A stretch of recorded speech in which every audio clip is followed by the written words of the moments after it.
తాడిచెర్ల 2 కోసం కృషి చేస్తే అభినందించాల్సింది పోయి విమర్శిస్తున్నారని కేంద్ర మంత్రి కిషన్ రెడ్డి అన్నారు. తనపై విమర్శలను సీఎం డిప్యూటీ సీఎం విజ్ఞతకే వదిలేస్తున్నట్టు తెలిపారు. బీఆర్ఎస్ హయాంలో సింగరేణికి భారీగా బకాయిలు పెట్టారని, ఆ పార్టీకి తనను విమర్శించే హక్కు లేదని ఆయన అన్నారు. రాష్ట్రానికి బొగ్గు బ్లాక్ తేవడం తప్పా అని కేంద్ర మంత్రి కిషన్ రెడ్డి ప్రశ్నించారు.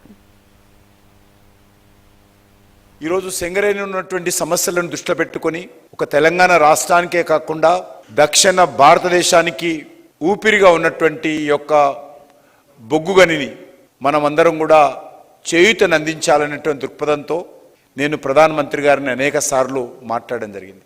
ఒక తెలంగాణ బిడ్డగా చేస్తే అభినందించాల్సింది పోయి నేనేదో ఆయన విమర్శిస్తూ మాట్లాడలే. రాష్ట్ర ప్రభుత్వాన్ని కానీ గతంలో బీఆర్ఎస్ ప్రభుత్వాన్ని విమర్శించలే. నేను జరిగింది చెప్తే నేను విమర్శిస్తూ మాట్లాడాడు. ఆయన ఏం మాట్లాడాడు? ఉప ముఖ్యమంత్రి గారు వారి విజ్ఞతకే వదిలేస్తున్నా. నేను ఇప్పుడు కూడా నన్ను విమర్శించినా కూడా నేను వారు విమర్శించదలుచుకోలేదు ఇప్పుడు మాత్రం. ఎందుకంటే కార్మికులకు సంబంధించి మరిన్ని వివరాలు స్పష్టంగా చెప్పాలనేటువంటి ఏకైక లక్ష్యంతో